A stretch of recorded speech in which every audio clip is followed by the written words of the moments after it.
अच्छा जी, शुरू करते हैं आज का जो हमारा टॉपिक है। लेक्चर नंबर 3 हम डिस्कस कर रहे हैं प्रॉपर्टी प्लांट एंड इक्विपमेंट। इसमें हमने काफ़ी सारी चीज़ें डिस्कस कर ली हैं। हमने डेफिनेशंस, थ्योरी और इस तरह की सारी चीज़ें कर ली। फिर हमने इसकी प्रैक्टिस भी की है कुछ के डिफरेंट टाइप के एसेट्स जो हैं वो किस तरीके से डेप्रिशिएट होते हैं, डिफरेंट मेथडोलॉजीज क्या हैं डेप्रिसिएशन की, और हमने उसको प्रेजेंट कैसे करना होता है फाइनेंशियल स्टेटमेंट्स में। दो तीन चीज़ें आज हम डिस्कस करेंगे। नंबर वन, हम लोग यहाँ पे ये चीज़ डिस्कस करेंगे कि मशीन आवर मेथड और जो यूनिट आवर मेथड है, यूनिट बेसिस के ऊपर जो डेप्रिसिएशन है वो कैसे कैलकुलेट होती है। दूसरा, हम इसमें एक देखेंगे change in estimate. Change in estimate जो हम लोग 3 एस्टीमेट्स करते हैं, अगर उसमें से किसी एक में कोई चेंज आ जाए तो फिर हम उसको कैसे जो है वो लेकर चलेंगे। और चौथा हमारा जो होगा वो वर्किंग्स वगैरह के हवाले से कुछ शॉर्टकट्स और इस तरह की चीज़ें जो हैं, तो वर्किंग्स कैसे करनी है, क्या क्या चीज़ें ज़हन में रखनी चाहिए हमें वर्किंग्स के हवाले से, वो हम डिस्कस करेंगे। ठीक है जी।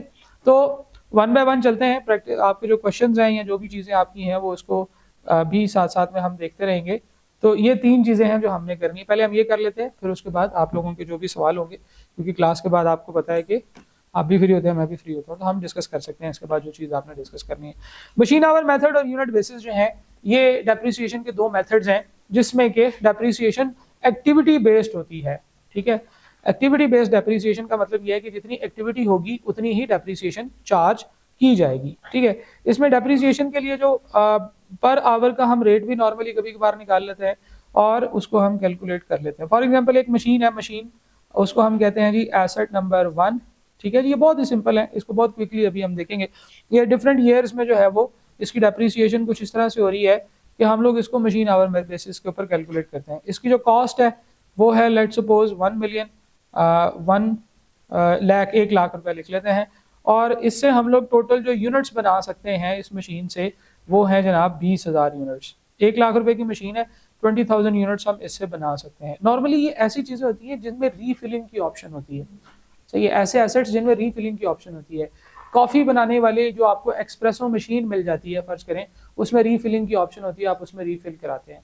कुछ चीज़ें ऐसी होती हैं जैसे प्रिंटर वगैरह के, वो एक दफ़ा आपको रीफिल करके तो आपको दे देते हैं, आप उसके बाद उसको जितनी दफ़ा इस्तेमाल करें करें उसके बाद आप उसको फेंक देते हैं। ठीक है, तो इस तरह की चीज़ें जो होती हैं उसमें एसेट की टोटल वैल्यू उसके अंदर पॉसिबल आउटकम्स की बेसिस के ऊपर ही डिपेंड होती है और उसकी डेप्रिसिएशन भी इसी तरीके से रिकॉर्ड करनी होती है। ठीक है, इसके अंदर एक कॉन्सेप्ट होता था, खैर वो पहले होता था, आप इस तरह की चीज़ें आपको नज़र नहीं आती। पहले एक पोस्टेज मशीन होती थी जिसके अंदर आप कोई भी लेटर रखते थे तो वो उसके ऊपर स्टैंप लगाती थी, साथ में वो उसको काउंट कर लेती थी। और वो मशीन जो थी वो 10,000 स्टैम्प्स या 15,000 स्टैम्प्स या 20,000 स्टैम्प्स के बाद वो मशीन जो है वो ऑब्सोलीट हो जाती थी, वो आप बेच देते थे कबाड़िए को या वापस कर देते थे। तो इस तरह की चीज़ों के ऊपर यूनिट बेसिस के ऊपर डेप्रिसिएशन चार्ज होती है कि कितने यूनिट ऑफ आउटपुट इसने जनरेट किया है। तो लेट्स सपोज कि एक मशीन है, उसके 20,000 यूनिट्स है, कॉस्ट उसकी जो है वो 100,000 है, और जब उसकी वो सारी प्रिंटिंग हम यूज़ कर लेंगे तो फिर हम उसको रेजिडुअल वैल्यू जो है उसकी वो है जी, फॉर एग्जांपल 70,000 है, 70,000 का हम उसे बेच देंगे। ठीक है, तो ऐसा ही होता है। कलर मशीन, कलर प्रिंटर्स ऐसे होते हैं जो आप सस्ते कलर प्रिंटर्स लेते हैं उसमें रीफिल नहीं होता, वो सिर्फ कुछ खास नंबर ऑफ प्रिंट्स प्रिंट करती है और उसके बाद वो ज़ाया कर दिया जाता है। ठीक है, तो और वो नॉर्मली काफ़ी हैवी अमाउंट पे बिक जाते हैं बाद में स्क्रैप के ऊपर भी। तो 1 लाख रुपए की कॉस्ट थी, 70,000 रुपये जो है वो आपकी उसकी रेजिडुअल वैल्यू थी। कॉस्ट माइनस रेजिडुअल वैल्यू करें तो आपके पास जो चीज़ आती है उसे हम डेप्रिसिएबल अमाउंट कहते हैं।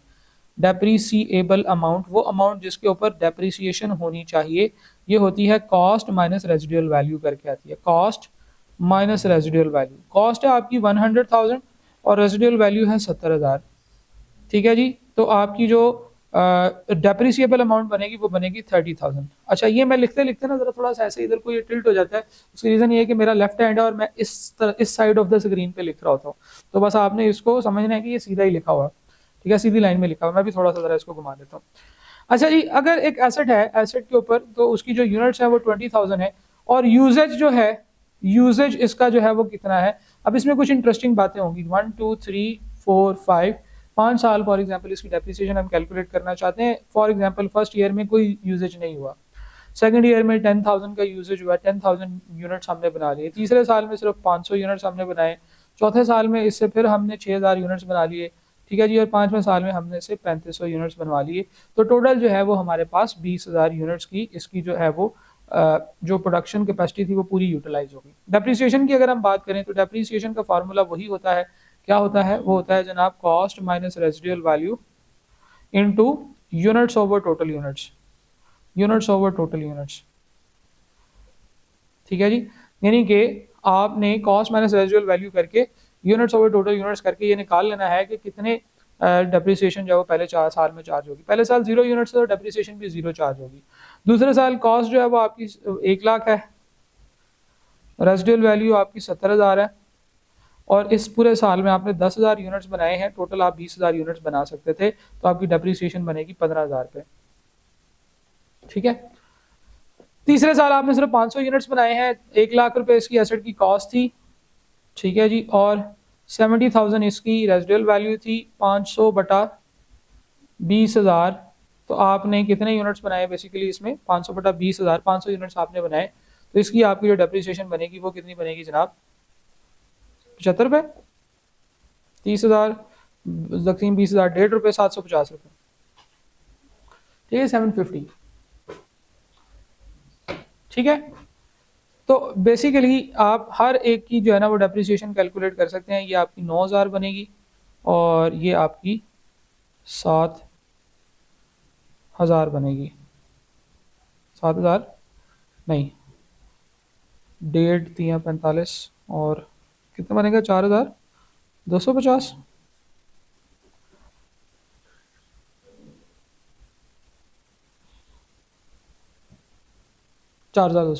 ठीक है, तो इस तरीके से आपकी जो है वो डेप्रिसिएशन हर साल की बन जाएगी और टोटल आपकी जो डेप्रिसिएशन है वो 30,000 रुपये की हो जाएगी।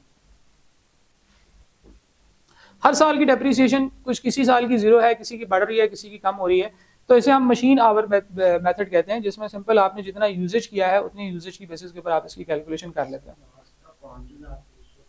5,250 रुपये बन रहा है, होना तो ऐसे ही चाहिए, 5,250 होना चाहिए। ठीक है, ज़बानी करते हुए कोई एक ऊपर नीचे हो जाता है। ठीक है, तो जनाबे वाला हम लोगों ने डेप्रिसिएशन कैलकुलेट की है मशीन आवर बेसिस के ऊपर, कि मशीन आवर बेसिस हो या नंबर ऑफ यूनिट आउटपुट हो। अच्छा, कुछ चीज़ें होती हैं जिनके आउटपुट नहीं निकलते, जो अपना आउटपुट जो है वो किसी और को दे देते हैं। जैसे कि एक मशीन है, वो चीज़ें छील रही है या आलू छील रही है, तो वो आलू छीलने वाले का आउटपुट शायद हम कैलकुलेट ना कर सकें, हम लोग हाँ ये ज़रूर कैलकुलेट कर सकते हैं कि कितने टन चिप्स बनी है हमारी मशीन से। तो कुछ मशीनें ऐसी होती हैं जो आउटपुट आपको किसी खास यूनिट में नहीं देती, वो बस एक प्रोसेस के अंदर लगी हुई हैं, तो उसको अगर हम डेप्रिसिएशन करना चाहें तो यूनिट की बेसिस पे नहीं कर सकेंगे, उसकी डेप्रिसिएशन हम फिर आवरली यूजेज के हिसाब से करेंगे, वो कितने घंटे चली।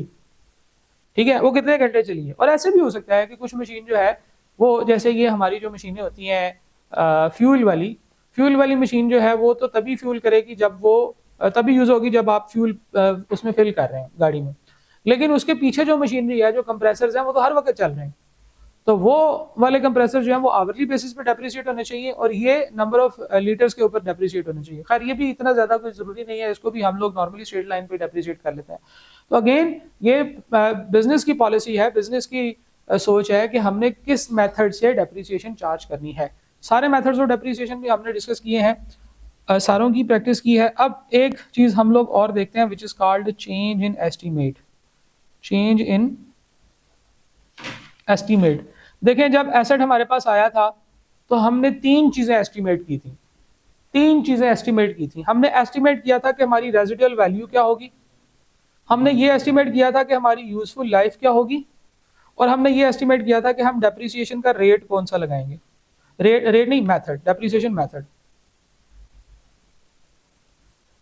ठीक है जी, क्योंकि रेट तो रेजिडुअल वैल्यू या रेजिडुअल वैल्यू और यूजफुल लाइफ इन दोनों को इस्तेमाल करके निकल आता है।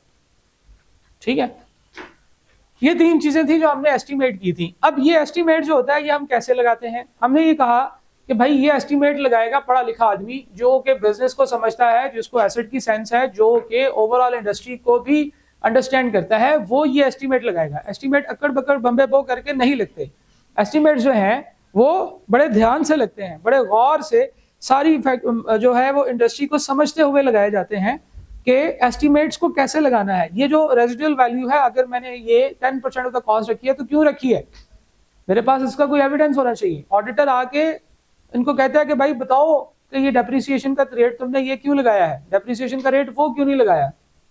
ठीक है, जैसे फॉर एग्जांपल मैं क्विकली एक अपनी एग्जांपल देता हूँ। मैं एक कंपनी का ऑडिट कर रहा था, वो कंपनी पहली दफा उसने जो है ना वो काम करना शुरू किया था, तो उसने एक चीज की डेप्रिसिएशन जो थी वो 5% लगाई हुई थी, 5% डेप्रिसिएशन स्ट्रेट लाइन बेसिस के ऊपर।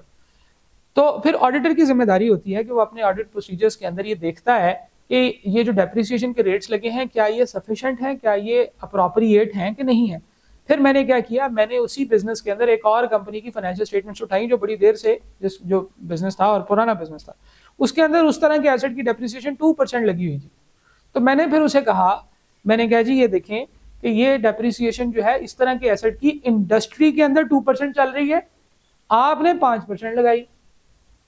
तो उसने कहा कि हाँ ठीक है, आपकी बात ठीक है, इसको 2% ही होना चाहिए। सही है, क्यों? क्योंकि there should be always be a thought process behind it कि क्या एस्टिमेट लगा है, क्या रेट लगा है, रेजिडुअल वैल्यू, यूजफुल लाइफ और मेथड। और स्टैंडर्ड जो हमारे अकाउंटिंग स्टैंडर्ड्स हैं वो ये कहते हैं कि इस तरह की चीजों को रेगुलरली इवैल्यूएट करते रहें। छोटा मोटा चेंज हो तो चल जाएगा, अगर बहुत कंसिडरेबल फर्क है तो फिर आपको अपने एस्टिमेट्स रिवाइज करने। ठीक है, बहुत कंसिडरेबल फर्क है तो बहुत ज्यादा डबल का ट्रिपल का फर्क हो गया है तो फिर आपको अपने एस्टिमेट्स रिवाइज करने चाहिए। फॉर एग्जांपल आपने यूजफुल लाइफ सोची 10 साल है, 5 साल के बाद आपने सोचा कि रिमेनिंग 5 साल रहने चाहिए, चलो अब चेक करते हैं एसेट की रिमेनिंग यूजफुल लाइफ कितनी है, पता चला कि वो तो 5 नहीं कोई 4 साल मजीद चलेगा, तो ये चल जाएगा कोई बात नहीं। लेकिन वो 5 नहीं वो 1 साल मजीद चल पाएगा बस, तो वो गलत हो जाएगा, वो फिर हमें अपने एस्टिमेट्स रिवाइज करने पड़ेंगे। सिमिलरली हमने सोचा था कि एसेट की डेप्रिसिएशन का जो पैटर्न है वो स्ट्रेट लाइन बेसिस पे करेंगे, लेकिन बाद में 2 साल के बाद एसेट को देखा, उसकी इवैल्यूएशन की, तो हमें पता चला कि यार ये तो रिड्यूसिंग बैलेंस मेथड के फॉर्मूले से डेप्रिसिएट होना चाहिए था, हमने गलत चूज कर लिया था। तो जितने भी एस्टिमेट्स जो होते हैं ना, ये जितने भी एस्टिमेट्स होते हैं, इनमें अगर आपको कोई इशू नजर आए तो आप इनको चेंज कर देंगे, और चेंज करना है आपने ऑनवर्ड्स चेंज करना है। आपने ये नहीं करना कि पीछे जाके जितने सालों की डेप्रिसिएशन आपने कैलकुलेट किया उनको रिवाइज करना है। ठीक है जी, आपको जिस डेट पे ये पता चले कि यार एस्टीमेट को चेंज करने की जरूरत है, उस डेट पे एसेट्स, उस डेट से ऑनवर्ड आप अपना एस्टीमेट अपग्रेड कर दें, उससे पीछे वाली डेप्रिसिएशन, पीछे वाले मेथड्स और पीछे वाली कैलकुलेशन को चेंज करने की जरूरत नहीं है। ठीक है, तो ये जो ऑनवर्ड एप्लीकेशन होती है हमारी अकाउंटिंग की लैंग्वेज में इसको प्रोस्पेक्टिव एप्लीकेशन कहते हैं। क्या कहते हैं जी? प्रोस्पेक्टिव। तो जब हम ऑनवर्ड चेंज करते हैं, चेंज से ऑनवर्ड तब्दीली लेकर आते हैं, उसे हम कहते हैं prospectus, prospectus application, prospective application. Prospectus से वर्ड से निकला है। प्रोस्पेक्टस में वो चीजें होती हैं जो फ्यूचर के सबज बाग दिखाए जाते हैं। आप लोगों ने जब इदारे में किसी यूनिवर्सिटी में एडमिशन लेना था, प्रोस्पेक्टस लेने जाते थे, उस प्रोस्पेक्टस में फ्यूचर प्लान्स बताए होते थे। ठीक है, उसे हम प्रोस्पेक्टस कहते हैं। Same goes here, prospectus means future के अपडेट्स, यानी कि फ्यूचर में होगी अपडेट्स, जो भी होगी पास्ट में नहीं होगी। और अल्टरनेटिवली कुछ ऐसी खतरनाक गलतियां होती हैं, कुछ ऐसी खतरनाक गलतियां होती हैं जो हम अपनी अकाउंटिंग में कर देते हैं। स्टैंडर्ड कहता है कि पीछे जाओ और जहां तक ठीक हो सकता है वहां तक ठीक कर, वहां से ठीक करके आओ, वहां से ठीक करते हुए आओ। ठीक है, उसको हम रिट्रोस्पेक्टिव एप्लीकेशन कहते हैं, जो अभी आपके सिलेबस में नहीं है। जो आप जब एफएआर पढ़ेंगे तो उसमें आपको रिट्रोस्पेक्टिव एप्लीकेशन नजर आएगी। ठीक है, रिट्रोस्पेक्टिव एप्लीकेशन एरर्स को करेक्ट करने में लगाई जाती है। तो वो कौन से एरर्स होते हैं? वो इतने खतरनाक एरर्स होते हैं जिसकी वजह से हम कहते हैं कि यार इसने तो हमारी फाइनेंशियल स्टेटमेंट्स को का बेड़ा गर्क कर दिया, पठा बढ़ा दिया। तो वो जो रिट्रोस्पेक्टिव एप्लीकेशन है वो अभी हमने नहीं पढ़नी। अभी हम ये है कि जिस डेट पे हमने एस्टीमेट चेंज किया है उस डेट से ऑनवर्ड आपने चेंजेस करनी है, और उसी डेट से ऑनवर्ड आपने उन चेंजेस को फाइनेंशियल स्टेटमेंट्स में एप्लीकेबल करना है। ठीक है जी। अच्छा, अब इसका तरीका बड़ा आसान है। आपके पास एक एसेट के ऊपर आप डेप्रिसिएशन चार्ज कर रहे हैं। लेट्स सपोज आपने 3 इयर्स तक इसकी डेप्रिसिएशन चार्ज कर ली है, और 3 साल के बाद आपको पता चला कि जिन रास्ते में खबर हुई कि ये रास्ता कोई और है। ठीक है, तो वो पहला मिसरा तो खैर उसका रेलिवेंट नहीं है, लेकिन दूसरा जरूर रेलिवेंट है। वो शेर ये था कि जो वो लौट आए तो उन्हें देखना मत पूछना, जिन्हें रास्ते में खबर हुई कि ये रास्ता कोई और है, तो आपको रास्ते में पता चला कि डेप्रिसिएशन मेथड तो कोई और इस्तेमाल करना चाहिए था, तो भैया आप क्या करेंगे? अब आप उसको ये करेंगे कि आप उसको सिर्फ देखेंगे, आप उससे कुछ पूछेंगे नहीं, ठीक है। शाम का सुबह का भूला शाम को घर वापस आ जाए तो उसको भूला नहीं कहते, उसको जो कहते हैं वो रिकॉर्डिंग में नहीं कहा जा सकता, ठीक है। तो सही है, तो वो जनाब यहाँ पे आगे ना अब चेंजेस करनी है। लेट्स सपोज एक एग्जांपल लेते हैं, और यहाँ पे आगे जब चेंजेस करनी है तो फिर यहाँ तक जो कुछ हो गया, उसके बाद ऑनवर्ड्स हमने अपने न्यू अपडेट्स के हिसाब से चलना है, ठीक है। तो पुराने पाकिस्तान में जो हो गया वो हो गया, नए पाकिस्तान में नए पाकिस्तान को बेहतर करने की कोशिश करनी थी। हमने पुराने पाकिस्तान के गड़े मुर्दे उखाड़ना शुरू कर दिए, इसलिए काम हो गया खराब, ठीक है। बाकी आप समझ गए हैं, इसके ऊपर मजीद बात नहीं करनी, वरना डाला आ जाएगा, ठीक है जी। SBI के बाहर डाला वैसे अच्छा लगेगा है एक नहीं बिल्कुल अच्छा नहीं लगेगा, बहुत बुरा लगेगा, ठीक है। मेरे पास तो 8 करोड़ भी नहीं है, मैं कहाँ से दूंगा 8 करोड़, हाँ 9 करोड़, और मैं वो क्या कहते हैं उसे, कोई वीडियो भी नहीं बना सकता ना जो कि फैंस देख सकें और एक दिन में जो है वो मेरे पैसे सारे पूरे हो जाए जो मैंने दिए, क्या समझे? अच्छा जी, सवाल है चेंज इन डेप्रिसिएशन के एस्टिमेट्स। तो एस्टिमेट्स में चेंजेस आना कोई बुरी बात नहीं है, एस्टिमेशन में चेंज ले आना अगर आपको नजर आ रहा है तो एस्टिमेशंस में चेंज आने चाहिए, ताकि आपकी फाइनेंशियल स्टेटमेंट की प्रेजेंटेशन जो है वो अच्छी हो, खराब ना हो, अच्छी प्रेजेंटेशन हो। तो पार्ट ए है, Bhaskar gold private PLC bot an asset for ₹20 million 3 years back. आज से 3 साल पहले 20 मिलियन का यानी कि 2 करोड़ रुपए का एक एसेट लिया था। At the time of acquisition it was estimated that it has 20 years of useful life, 20 साल इसकी यूजफुल लाइफ है। जब हमने लिया था उस वक्त सोचा था 3 years have passed and it is the 4th year, and as a result of new information it is found that the remaining useful life of asset is only 10 years। 3 साल गुजर चुके हैं, आज हम खड़े हैं तो हमें पता चला है कि रिमेनिंग यूजफुल लाइफ जो है वो सिर्फ 10 साल है। इनिशियल एस्टिमेट के हिसाब से रिमेनिंग यूजफुल लाइफ कितनी थी? टोटल थी वो। 3 साल के बाद रिमेनिंग यूजफुल लाइफ कितनी रह जाएगी? 17 रह जाएगी, ठीक है ना। 20 साल टोटल यूजफुल लाइफ थी, 3 साल गुजरे, रिमेनिंग यूजफुल लाइफ थी 17 साल। अब वो कहता है 17 नहीं है, ये 10 है। 10 कौन सी है? आज से ऑनवर्ड 10 है। कभी कभार वो ये कहेगा कि इनिशियली हमने सोचा था 20 साल, तो उस वक्त हमने गलत सोचा था, उस वक्त इसकी 10 साल थी। तो बस इस फिगर्स में, इन वर्डिंग्स में नहीं फंसना। वो कह रहा है आज से ऑनवर्ड जो है वो अब इसकी 10 साल यूजफुल लाइफ, ठीक है जी। Entity depreciate asset on straight line basis using years of useful life. Years of useful life का मतलब भी यही होता है कि स्ट्रेट लाइन बेसिस पे डेप्रिसिएट हो रहा है। Calculate the depreciation charge for the year. अब जरा देखिएगा गौर से, मैं हर साल की बनाने लगा हूँ। फॉर एग्जाम्पल ईयर 1 है, ईयर 1 में ईयर बाय ईयर चलते हैं, तो ईयर का हेडिंग दे देते हैं, ईयर 1 की बात करते हैं। डेप्रिसिएशन, ईयर 1 की डेप्रिसिएशन, या चलो इसको भी अलग अलग करते हैं। ईयर 1 की कॉस्ट थी 20 मिलियन, डेप्रिसिएशन इस साल की हमने डाली 1 मिलियन, नेट बुक वैल्यू कितनी रह गई? 20 मिलियन, 19 मिलियन सॉरी।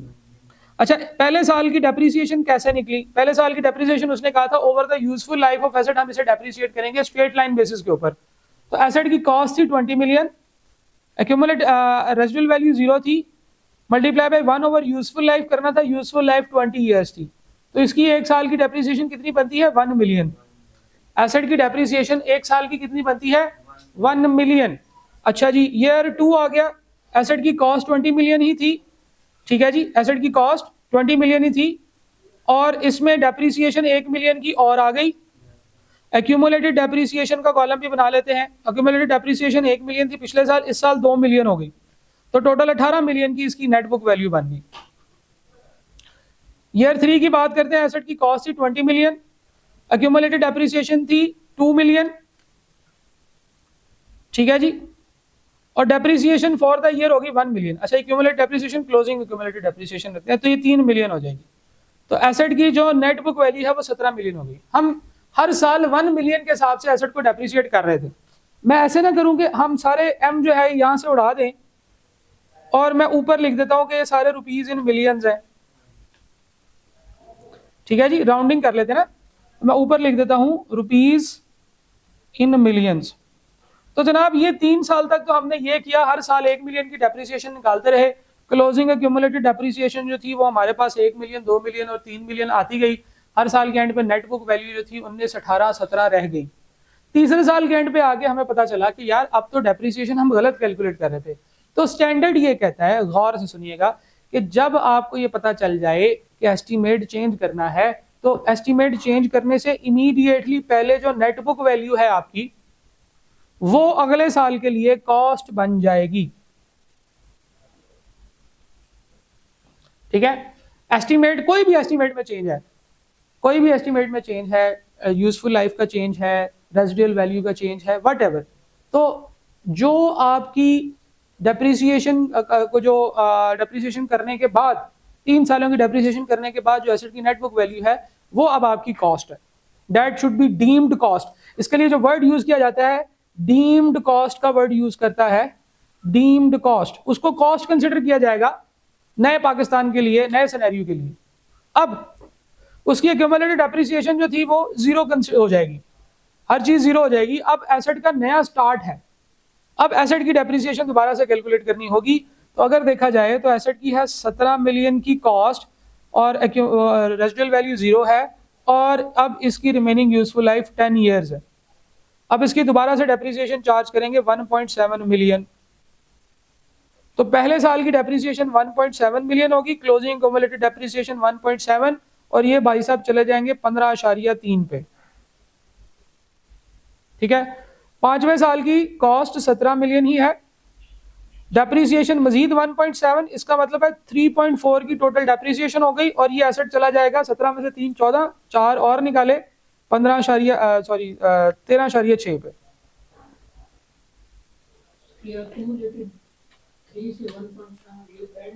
3 के बाद ये जीरो हो गई, हाँ उसको छोड़ देना है, वो खत्म हो गई। ठीक है, एक्यूमुलेटेड डेप्रिसिएशन खत्म हो गई, जैसे ही आप चेंज करेंगे एक्यूमुलेटेड डेप्रिसिएशन वगैरह खत्म हो जाएगी। अब इसकी अकाउंटिंग एंट्रीज हैं, वो आपके सिलेबस में शामिल नहीं, हम सिर्फ ये इसकी कैलकुलेशन कर रहे हैं। हम बेसिकली क्या करते हैं, हम लोग जब वो चेंज करते हैं एस्टीमेट को, तो हम एक्यूमुलेटेड डेप्रिसिएशन का सारा बैलेंस उठा के एसेट की कॉस्ट में से माइनस कर देते हैं। ठीक है जी, हम एसेट को दोबारा तैयार करते हैं, ठीक है, नए पाकिस्तान के लिए। तो जब एसेट को नए पाकिस्तान के लिए तैयार कर दिया, तो उसके बाद एसेट की डेप्रिसिएशन अब नए पाकिस्तान में आके होगी। ठीक है, सही है। ईयर 6 की डेप्रिसिएशन बताएं जरा कितनी होगी? 1.7 ही होगी, टोटल 5.1 बन जाएगी। तो 17 माइनस 5.1, 17 माइनस 51, ये आपका 129 बनेगा, नहीं 119 बन जाएगा, 11.9 बन जाएगा। ठीक है जी, तो इस तरह से एसेट की नेट बुक वैल्यू, तो जैसे ही चेंज आ जाएगा एस्टीमेट के अंदर, हम लोग कहेंगे बस भाई बस, अब आगे नहीं चलना, अब सारा कुछ जीरो। एसेट की कॉस्ट जो होगी, वो उसकी जो एसेट की जो फाइनल नेट बुक वैल्यू होगी, वो अगले सेटअप के लिए उसकी कॉस्ट होगी, और वहां से अब हम कहानी शुरू करेंगे। इसकी एक एग्जाम्पल और देखते हैं, फिर इंशाल्लाह आपके लिए चीजें और क्लियर होंगी। यही सवाल है बैस्कर गौर प्राइवेट लिमिटेड, पॉइंट सी देखने लगे हैं। 20 मिलियन का एसेट लिया 3 साल पहले, और टोटल यूजफुल लाइफ उसकी 10 साल थी, ये याद रखिएगा। अब इस एग्जांपल में जो इनिशियल टोटल यूजफुल लाइफ है वो 10 इयर्स है। At the time of acquisition anti estimate that the salvage value, salvage value scrap value को ही कहते हैं, यानी कि ये इसकी रेजिडुअल वैल्यू ही होती है, to be ₹2 million. Entity depreciate the asset using the straight line method, straight line method पे डेप्रिसिएट किया करते थे। Survey of the asset, same asset in during 4th year है mentioned that the salvage value of asset to be nil. उसने कहा कि जो residual value आपने सोची थी वो उतनी नहीं है, यूजफुल लाइफ चेंज नहीं, यूजफुल लाइफ का कोई मसला नहीं है, रेजिडुअल वैल्यू आपने पहले गलत सोची हुई थी, अब रेजिडुअल वैल्यू इसकी जीरो है। Calculate the depreciation charge for the year if other estimates remains the same. ठीक है, हम उसी तरह से कॉलम बनाते हैं, ईयर का, कॉस्ट का, डेप्रिसिएशन का, एक्यूमुलेटेड डेप्रिसिएशन का, और नेट बुक वैल्यू का। ठीक है जी, ईयर 1 एसेट आया 20 मिलियन का था, 10 साल की डेप्रिसिएशन थी, तो हम लोगों ने कहा cost minus residual value, 20 million की कॉस्ट, रेजिडुअल वैल्यू भी उसने बताई हुई है 2 मिलियन थी, 2 मिलियन माइनस किया इंटू 1/10 किया, तो हमारे पास 1.8 मिलियन आ गया। 1.8 मिलियन की डेप्रिसिएशन हम लोग करते जा रहे थे। पहले साल डेप्रीसिएशन कॉस्ट कितनी है 20 मिलियन, डेप्रीसिएशन 1.8, एक्यूमुलेटेड डेप्रीसिएशन भी 1.8, और आपके पास जो 18.2 जो है वो आपकी नेट बुक वैल्यू पहले साल के एंड पे रहेगी। दूसरा साल आया, एसेट की कॉस्ट तो 20 मिलियन ही है, डेप्रीसिएशन भी 1.8 मिलियन है, टोटल डेप्रीसिएशन 3.6 मिलियन हो गई। 3.6 मिलियन जब 20 में से माइनस करेंगे तो आपके पास 16.4 मिलियन रह जाएगा। दूसरे साल भी आपने यही डेप्रीसिएशन की। तीसरा साल एसेट की कॉस्ट 20 मिलियन, डेप्रीसिएशन तीसरे साल की 1.8 मिलियन, और ये टोटल अब कहाँ पे चली गई है 5.4 मिलियन पे, और आपकी जो नेट बुक वैल्यू है 14.6 हो गई। एक्यूमुलेटेड डेप्रीसिएशन में क्या करना होता है, उसके पिछले सालों की डेप्रीसिएशन जमा करके यहाँ पे लिखनी होती है। इन तीनों को जमा करके यहाँ पे लिखेंगे, या इसमें ये जमा करें और ये लिख दें। एक्यूमुलेटेड डेप्रीसिएशन से मुराद है पिछले सारे सालों की डेप्रीसिएशन और इस साल की भी जो अभी तक आपने किया, क्लोजिंग एक्यूमुलेटेड डेप्रीसिएशन। अब यहाँ पे आगे हो गया चेंज, तो हम कर देंगे चेंज। अब जो चेंज है उसमें यह है कि एसेट नंबर ईयर नंबर 4 के लिए जो पिछले साल की नेट बुक वैल्यू है that will be deemed cost. तो इस वक्त हम लोग क्या कहेंगे, हम कहेंगे कि ये जो एसेट है इसकी जो कॉस्ट है वो 14.6 है। डेप्रीसिएशन फॉर द ईयर की कैलकुलेशन कैसे करेंगे, हम नए एस्टिमेट्स के हिसाब से depreciation for the year calculate करेंगे। अब दूसरे एस्टिमेट्स के हिसाब से डेप्रीसिएशन फॉर द ईयर की कैलकुलेशन अगर करनी हो तो वो कैसे होगी, मैं इसको जरा चेंज कर लेता हूं पेन के कलर को, ताकि आपको पता चल जाए कि यहां से वक्त बदल गए, जज्बात बदल गए, हालात बदल गए। अच्छा, कॉस्ट है एसेट की कॉस्ट तो अब 14.6 मिलियन है, कॉस्ट अब 20 मिलियन नहीं है, ठीक है, 14.6 मिलियन है, माइनस रेजिडुअल वैल्यू अब 0 है। अब फिर नई चीजों के हिसाब से कैलकुलेशन करनी है। रेजिडुअल वैल्यू 0 है, multiply by 1 over useful life अब कितनी है, 3 साल डेप्रिसिएट हो चुका है, यूजफुल लाइफ में कोई चेंज नहीं है, अब रिमेनिंग यूजफुल लाइफ इसकी 7 साल है।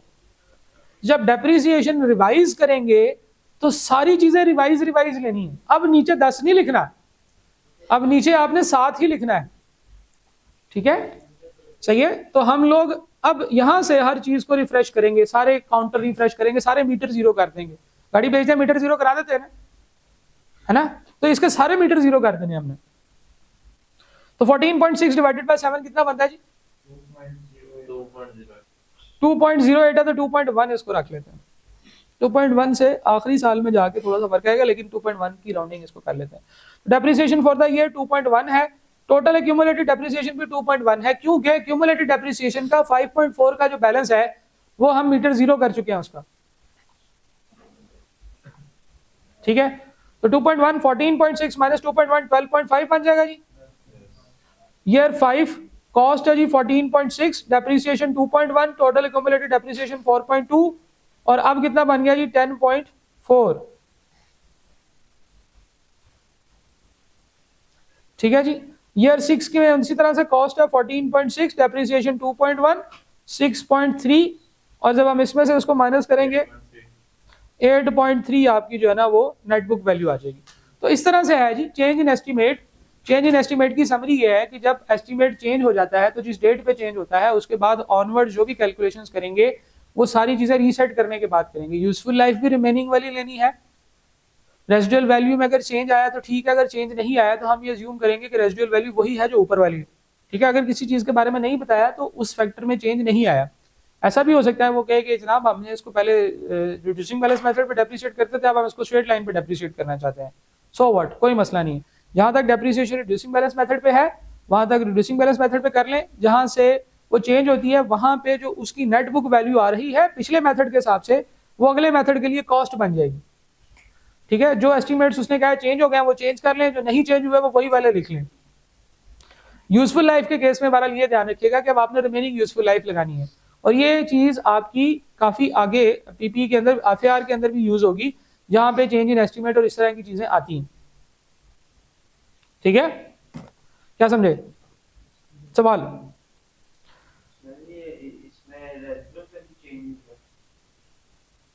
इस सवाल में हाँ सिर्फ रेजिडुअल वैल्यू चेंज हुई, 2 से 0 हो गई है, 2 से 0 हो गई। आप देखें ना नए एस्टीमेट में नई कैलकुलेशन में हमने 0 लिखा है फार्मूले के अंदर, 3 साल गुजर चुके हैं, ठीक है। तो 7 ईयर्स हमने लेने हैं, यानी कि जब वहां पे फिर हमने सारे मीटर जीरो कर देने हैं और अब देखना है एसेट की यूजफुल लाइफ। अगर उसके 10 साल थे, यूजफुल लाइफ के एस्टिमेट में कोई चेंज नहीं आया, लेकिन फिर भी हमने नीचे 7 लिखना है क्योंकि यहाँ से ऑनवर्ड अब हम दोबारा डेप्रिसिएशन की कैलकुलेशन कर रहे हैं। और अगर इधर ये रेजिडुअल वैल्यू सेम रहती, मतलब 0 और इधर यूजफुल लाइफ चेंज होती, मतलब 10 से 8 हो गई। हाँ, वो वही करते जो हमने अभी सबसे पहले वाले पार्ट में सीखा है। हम लोग क्या करते हैं, देखें ये पहले वाले पार्ट में यही तो किया हमने कि हम पहले उसकी 20 मिलियन के हिसाब से डेप्रिसिएशन चार्ज करते रहे 1 मिलियन। उसके बाद जैसे ही नया साल आया, जैसे ही चेंज हुआ सिनेरियो, तो हमने 17 मिलियन माइनस 0 मल्टीप्लाई पे 1/10 कर दिया। अगर आप कह रहे हैं कि 10 से 8 होता तो यहाँ पे 10 के हिसाब से चल रहे होते, यहाँ पे 1/8 कर देते। तो जो चीज चेंज हो रही है हमने उसका इम्पैक्ट डाल देना है, ठीक है, और वो इम्पैक्ट डाल के आपने इसकी कैलकुलेशन कर देना।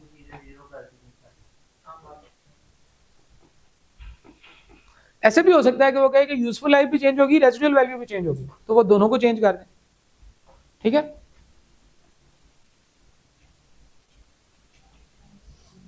सर अगर शुरू में वो बताया कि 10 साल यूजफुल लाइफ है, तो बाद में क्या है कि 8 साल है यूजफुल लाइफ, तो हम 5 पे लिखेंगे, तो 3 साल तो गुजर चुके हैं।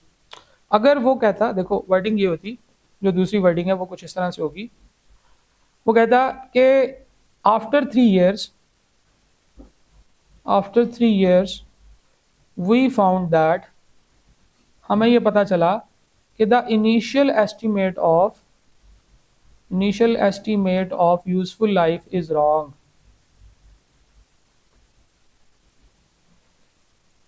It was actually 15 years instead of 20 years। तो हमें पता चलता है कि उस वक्त भी हमने गलत कैलकुलेशन कर ली थी और आज आगे हमें पता चला कि उसने हमें फोन पे 15 साल बताया था, हमने 20 साल लिख दिया था गलती से। तो अब 3 साल गुजर चुके हैं। अब 3 साल गुजरने के बाद रिमेनिंग यूजफुल लाइफ 17 साल नहीं है, बल्कि 15 में से 3 12 साल है। तो फिर हम 12 के साथ कैलकुलेशन करेंगे। तो जो आपका सवाल है वो बिल्कुल ठीक है कि अगर वो ये कहता है कि भाई जो हमने उस वक्त इनिशियली सोचा था वही गलत था और उस वक्त वो 15 नहीं 20 नहीं 15 था और अभी भी उतना ही है, तो इसका मतलब है कि रिमेनिंग अब 12 साल रह गए, ठीक है। तो इसमें बस आपने गौर से देखना है और उससे पूछना है कि अब से ऑनवर्ड रिमेनिंग कितने रह गए हैं। अब से ऑनवर्ड जितने रिमेनिंग रह गए हैं बस आपने वो लिखने हैं, वो जैसे मर्जी बताए, ठीक है।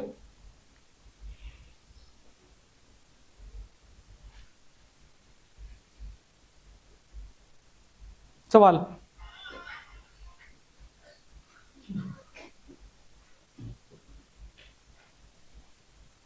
कोई सवाल नहीं?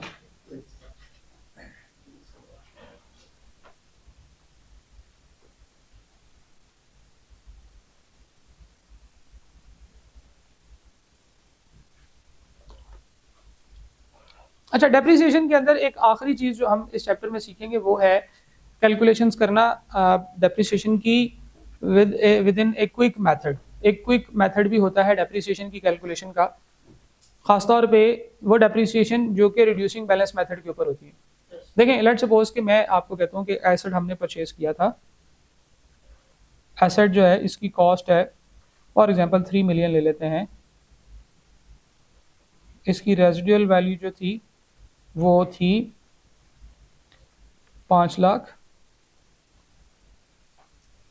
और इसकी जो यूजफुल लाइफ थी जो हमने सोची थी वो सोची थी जनाब 25 ईयर्स, ठीक है। स्ट्रेट लाइन मेथड पे डेप्रिसिएशन चार्ज करते थे। परचेज हुआ था asset, purchased on 1 January year 1,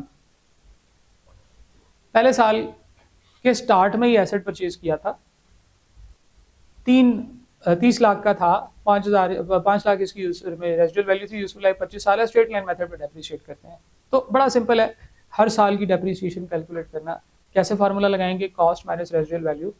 cost minus residual value 25 lakh बनते हैं, डिवाइडेड बाय 25, तो एक साल की आपकी 1 लाख रुपए की डेप्रिसिएशन बनती है, ठीक है। डेप्रिसिएशन निकालते हैं। डेप्रिसिएशन ऑफ ईयर 1 कितनी होगी जी?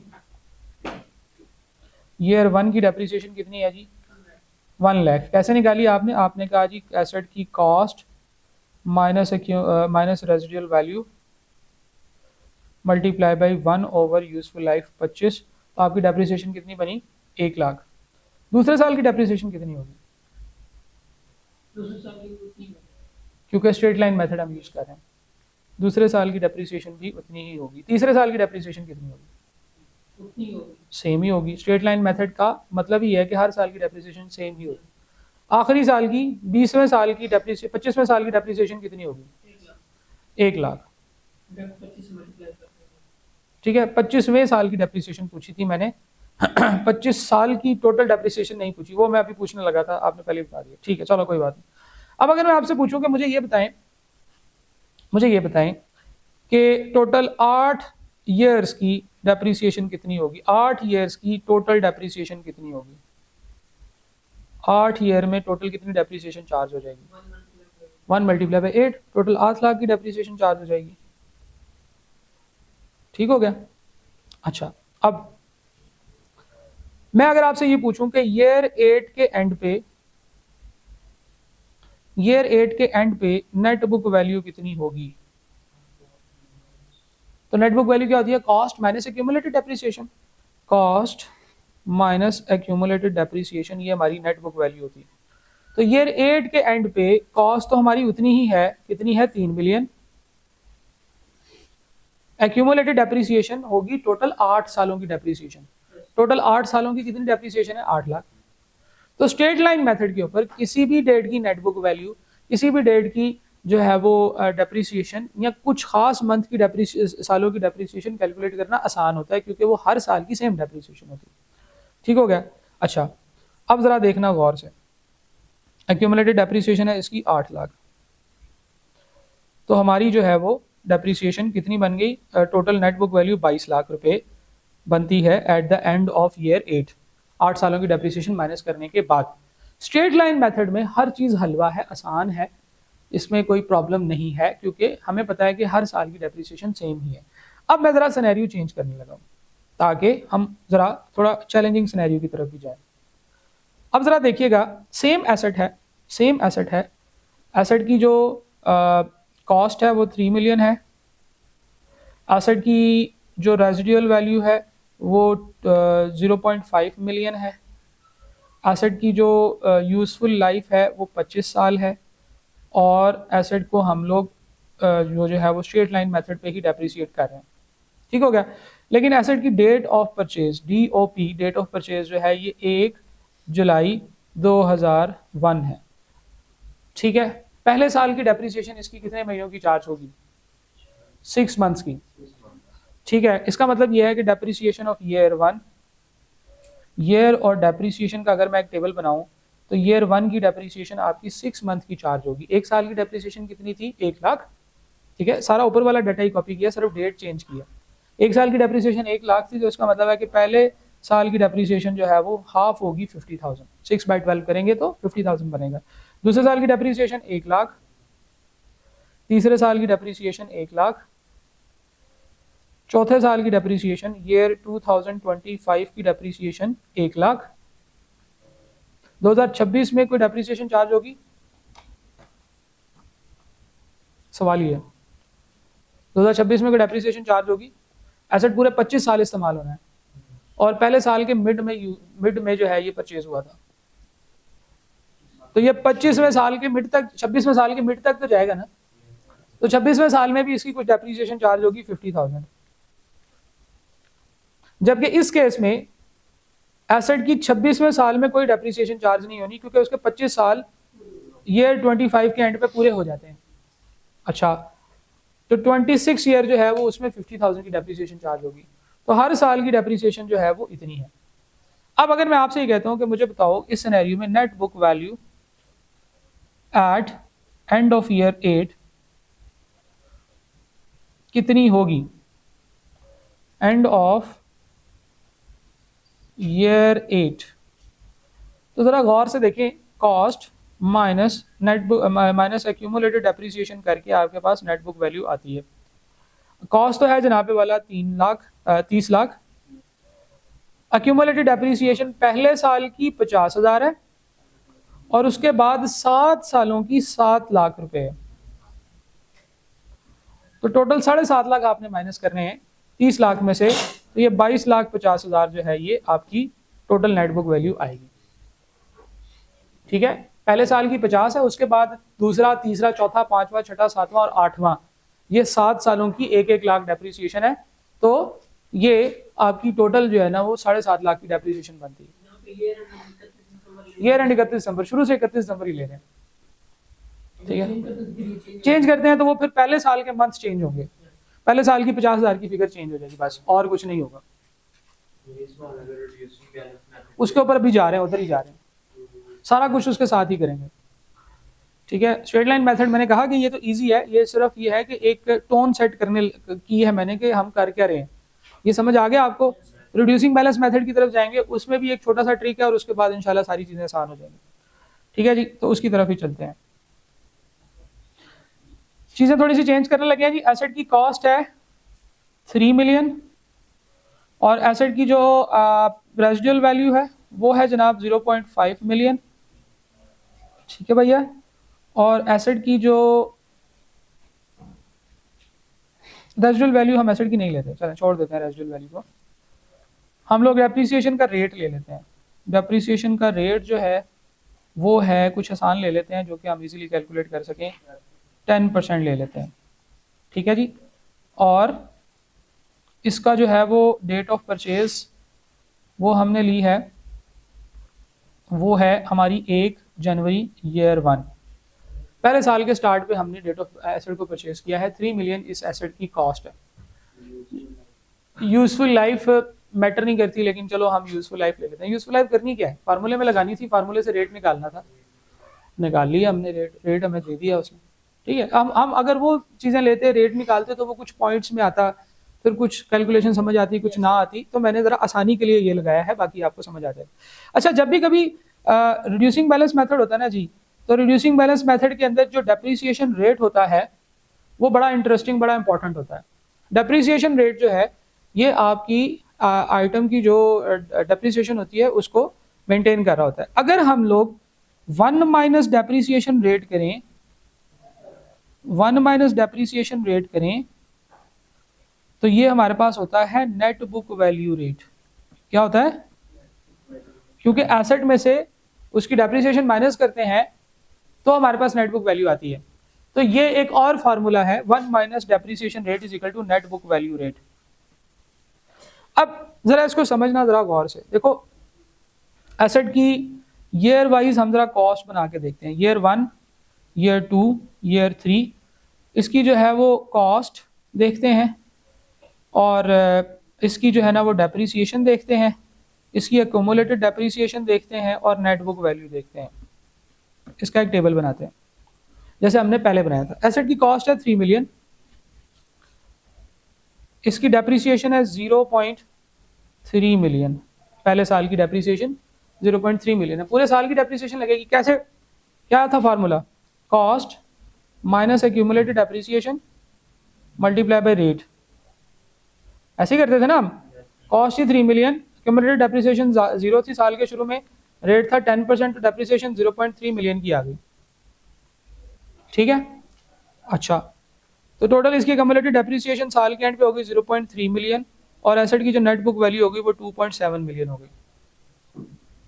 ठीक है, अगले साल एसेट की जो कॉस्ट है वो तो 3 मिलियन ही है, कॉस्ट में तो कोई चेंज नहीं है, कॉस्ट में कोई चेंज नहीं है, लेकिन डेप्रिसिएशन जो है अब उसकी अमाउंट चेंज होगी, क्योंकि दूसरे साल कॉस्ट माइनस एक्यूमुलेटेड डेप्रिसिएशन जो पिछले साल की है वो करने के बाद रिमेनिंग अमाउंट पे डेप्रिसिएशन का रेट लगाना होगा। ठीक है जी, तो दूसरे साल की डेप्रिसिएशन कैसे होगी, ये ईयर 1 की डेप्रिसिएशन है, ईयर 2 की डेप्रिसिएशन कैसे कैलकुलेट करेंगे, हम कहेंगे कॉस्ट है 3 मिलियन, एक्यूमुलेटेड डेप्रिसिएशन है 0.3 मिलियन मल्टीप्लाई बाई 10%। ठीक है जी, तो ये आएगी 0.27%, तो 0.2727 मिलियन ये डेप्रिसिएशन है। टोटल डेप्रिसिएशन कितनी होगी, 0.57 की, 0.3 की पिछले साल थी और 0.27 की और आ गई, तो 0.57 मिलियन की हो गई। और हमारी जो नेट बुक वैल्यू है वो कितनी बन गई जनाब, 3 मिलियन माइनस 0.57, कॉस्ट माइनस 2.43। एक और साल की करते हैं। तीसरे साल हम लोग कैसे कैलकुलेशन करेंगे? तीसरे साल हमारी एसेट की कॉस्ट है 3 मिलियन। डेप्रिसिएशन की कैलकुलेशन के लिए हम वही फार्मूला लगाते हैं, 3 मिलियन एसेट की कॉस्ट है, एक्यूमुलेटेड डेप्रिसिएशन तीसरे साल के लिए, एक्यूमुलेटेड डेप्रिसिएशन पिछले साल का क्लोजिंग होगी 0.57, 3 मिलियन माइनस 0.57 मल्टीप्लाई बाई 10%, कितना बना जी? 0.24 लिखूंगा मैं, तीसरे डेसिमल प्लेस तक नहीं जाऊंगा, 0.24। तो अब जो हमारे पास तीसरे साल की डेप्रिसिएशन है वो 0.24 मिलियन है। ठीक है, अब हमारे पास टोटल पहले 57 थी, 24, ठीक है जी,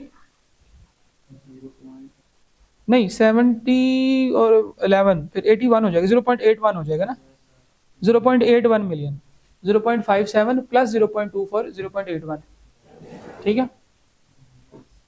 अब 3 मिलियन में से 0.81 निकालें तो कितना बनता है जी? 2.18। तो हम लोग हर साल नेट बुक वैल्यू कैलकुलेट करते जा रहे हैं। अच्छा, इसको अगर आप गौर से देखें यार, 0.57 और 0.24, 78 कैसे आता है?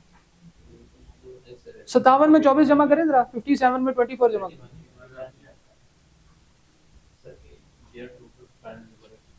बताता हूँ, पहले उसका टैली करा दूं। 81 निकाल रहा है, 78 निकाल रहा है, दिखाओ जरा। चलो ठीक है, हाँ भाई, ईयर 2 में क्या चीज? ईयर 2 की डेप्रिसिएशन कैलकुलेट करनी है ना, तो फार्मूला क्या है? Cost minus accumulated depreciation multiply by rate. Year 2 के लिए हो, ईयर 3 के लिए हो, जिस मर्जी ईयर के लिए हो, कॉस्ट तो सेम है 3 मिलियन, जब तक चेंज इन एस्टिमेट नहीं होता। उसके बाद है जी एक्यूमुलेटेड डेप्रिसिएशन पिछले साल की एक्यूमुलेटेड डेप्रिसिएशन कितनी है? 0.3। ये हमने उसमें से माइनस की और रिमेनिंग के ऊपर 10% रेट लगाया, तो 0.27 की हमारी डेप्रिसिएशन ईयर 2 की आ गई। क्या समझे?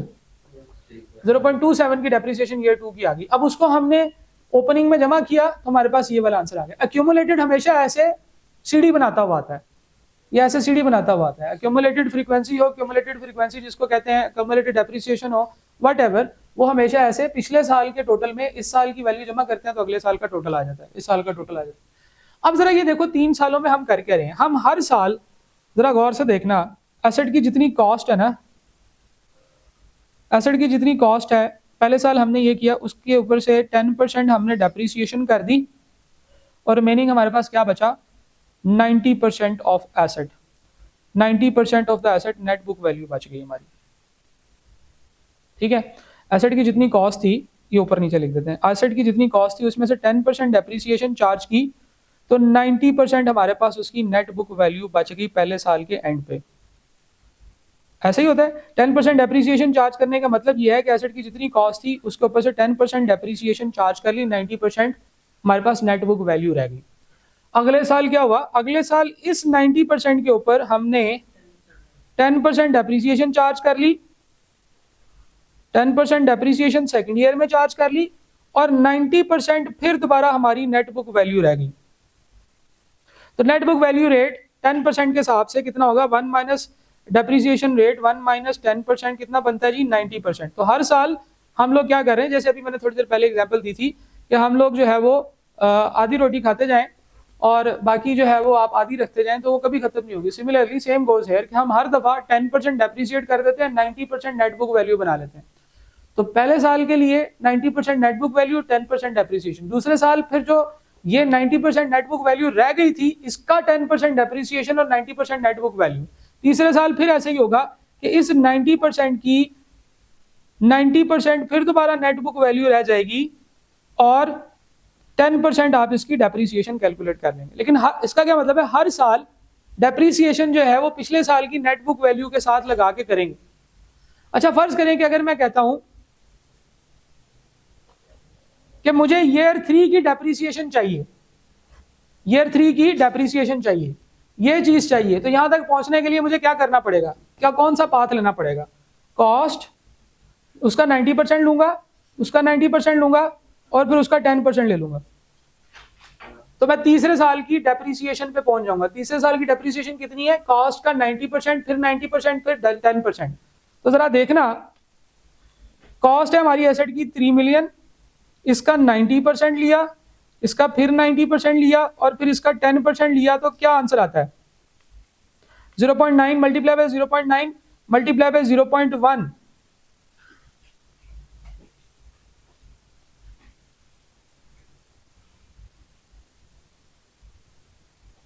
इसको 3 से मल्टीप्लाई करके आता है 0.243 0.243।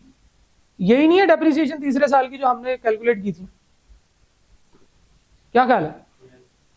यही है ना तीसरे साल की डेप्रिसिएशन जो हमने कैलकुलेट की थी 0.243, तो मैंने कहा था 0.24 ही लिखूंगा मैं इसको, ठीक है जी। तो 0.243 ये इसकी जो है वो डेप्रिसिएशन आ गई है तीसरे साल की। हमने ये तीसरे साल की डेप्रिसिएशन निकाली है। अब हर साल हम आगे जाते जाते हैं, हम जा सकते हैं कैसे? हम लोग क्या कर रहे हैं कि हम जब किसी एक साल की डेप्रिसिएशन कैलकुलेट करते हैं तो हम उसके लिए जो उसका रेट होता है डेप्रिसिएशन का, उससे पिछले साल की नेट बुक वैल्यू के साथ मल्टीप्लाई करते हैं। पिछले साल की नेट बुक वैल्यू कैसे आती है? वो हमारी 90% नेट बुक वैल्यू के रेट से आती है, सही है। अच्छा, अब इसी सिनेरियो में हम लोग आगे चलें अगर, तो मैं आपको ये कहता हूं कि मुझे net book value at the end of year 3 चाहिए, तो ये क्या होगी? Net book value at the end of year 3 चाहिए तो क्या होगी? कॉस्ट का 90% लेंगे, ये पहले साल की डेप्रिसिएशन, ये दूसरे साल की नेट बुक वैल्यू और उसका ये तीसरे साल की नेट बुक वैल्यू। तो हम लोग क्या करेंगे, कॉस्ट की 90% लेंगे, फिर 90% लेंगे और फिर 90% लेंगे, तो हम इस चीज पे पहुंच जाएंगे, इस फैक्टर पे, ठीक है जी। तो बेसिकली जब हमने किसी भी ईयर की नेट बुक वैल्यू कैलकुलेट करनी होती है, ठीक है जी, एंड ऑफ ईयर 3, तो हम लोग क्या करते हैं, हम लोग cost multiply by net book value का रेट रेज टू पावर 3 कर लेते हैं। तीसरे साल की कैलकुलेट करनी है तो cost multiply by net book value rate power 3, तो ये सबसे आसान है, cost multiply by net book value rate power 3। अगर आपने net book value at the end of year 5 calculate करनी है तो cost multiply by net book value rate raise to power 5। Simple है।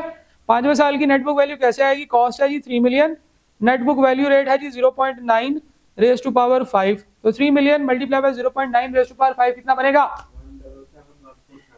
1771470। इसको मुझे राउंड करके बताओ मिलियंस के ऊपर, इसको 1 मिलियन से डिवाइड कर लो, 1.77 मिलियन बन जाएगा। तो 5वें साल की एंड की नेट बुक वैल्यू 1.77 मिलियन आएगी, ठीक है, राउंड करके। तो किसी भी साल की नेट बुक वैल्यू कैलकुलेट करनी है तो कॉस्ट को नेट बुक वैल्यू के रेट से मल्टीप्लाई करें, पावर में वो साल लिख दें।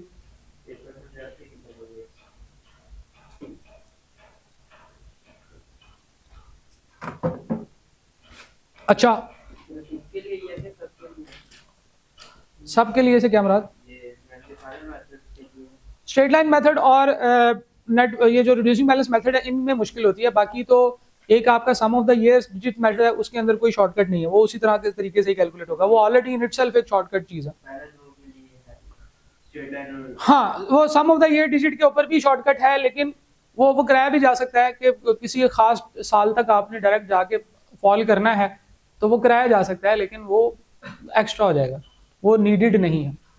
वैसे तो ये दोनों भी आपके सिलेबस के अंदर कोई चैप्टर के तौर पे नहीं है, इनको बस हम लोग क्विक कैलकुलेशंस करने के लिए इस्तेमाल करते हैं। आपको अभी बता दिया है, कुछ आपको भी समझ आ जाएगा, कुछ आपको आगे एफएआर में जाके समझ आ जाएगा, कुछ कुल मिला के आपको जब तक आप सीफैप में पहुंचेंगे ये कुछ ना कुछ समझ आ जाएगा, ठीक है जी। तो किसी भी साल की depreciation net book value at the end of that year calculate करनी हो तो सिंपल है, आप cost multiply by net book value rate power 3 कर लेते हैं। नेट बुक वैल्यू रेट वही होता है ना जो हमारे पास उसका क्वेश्चन में रेट दिया होता है, उसको 1 में से माइनस करने से आता है।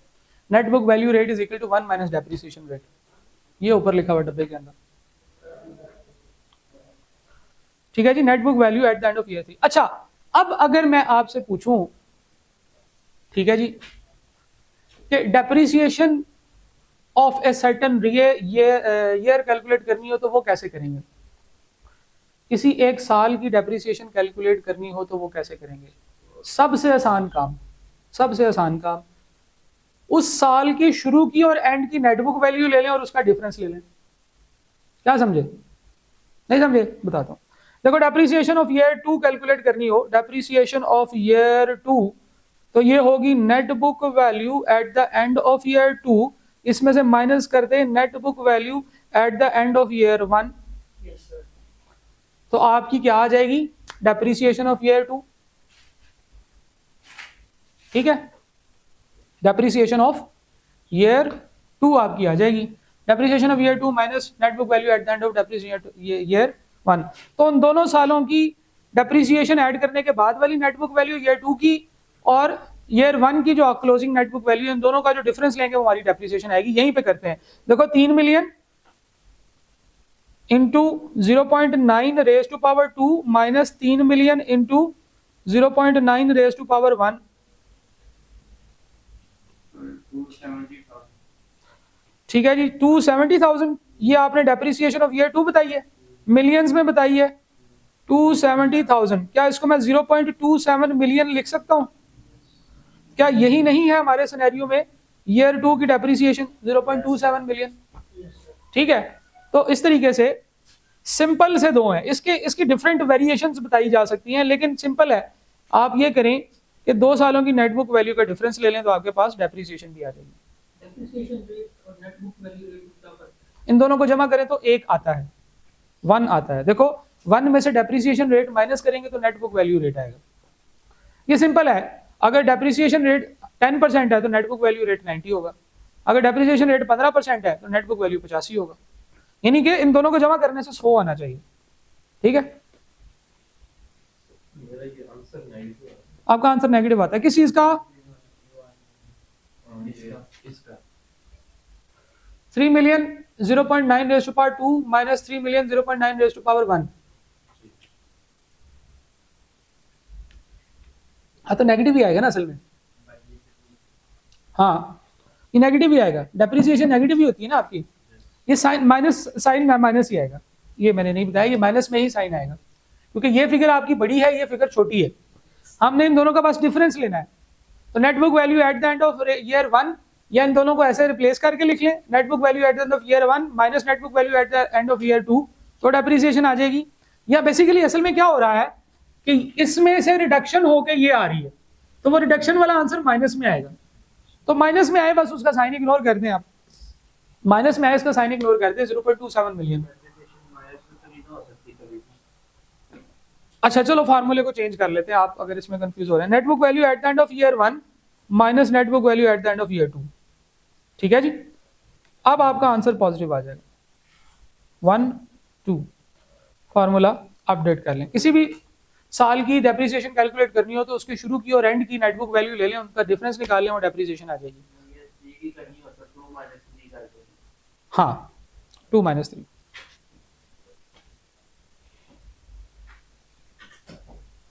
ठीक है, तो ये है हमारा fast calculations for the year, जब हमारा पहला साल पूरा साल है। होगी। अच्छा जी, अब करना ये है कि इसके जो ICAP की बुक के जो क्वेश्चन है वो आप लोगों ने खुद सॉल्व करने हैं, और इसके जो सवाल आपसे नहीं होंगे वो आपने मुझे बताने हैं। ठीक है जी, आज हमारा ये चैप्टर हम लोग यहाँ पे कंक्लूड कर रहे हैं। इसके जो MCQs हैं वो आप लोगों ने करने हैं, जो नहीं होंगे फिर उनके ऊपर हम लोग एक रिवीजन सेशन थोड़ा सा आगे चल के रखेंगे। वो रिवीजन सेशन नहीं होगा, वो प्रैक्टिस सेशन होगा, उसमें फिर आपकी तरफ से जो क्वेश्चंस आए होंगे वो हम डिस्कस करेंगे। ठीक है, इसमें एक ये चीज़ होगी कि मैं एडिशनली आप लोगों को जो इस चैप्टर के ICAP के सारे सवाल हैं उनके सोल्यूशंस की वीडियोस भी दे दूंगा। फिर भी अगर कुछ रह जाए तो वो फिर हम उस सेशन में करेंगे। ठीक है जी, तो वीडियोस आएंगी इस चैप्टर के ICAP के क्वेश्चन बैंक के सारे क्वेश्चंस के आंसर्स की। नहीं, APQ और चीज़ है, APQ में एडिशनल प्रैक्टिस क्वेश्चन हैं। क्वेश्चन बैंक में ICAP ने जो इनिशियली बनाए हुए हैं वही सवाल है। ठीक है, तो इसका आप समझ लीजिए कि रिवीजन के अंदर ये ऐसे ही होगा कि रिवीजन के अंदर कुछ क्लास में हम करेंगे और बाकी चीज़ें हम लोग प्रैक्टिस क्वेश्चंस आपको कुछ वीडियोस की फॉर्म में भी मिलेंगे। तो ICAP की बुक के सारे सवाल आपको वीडियोस की फॉर्म में मिल जाएंगे, बाकी आप लोगों की किस्मत है। ठीक है जी, that concludes the chapter for today. Thank you.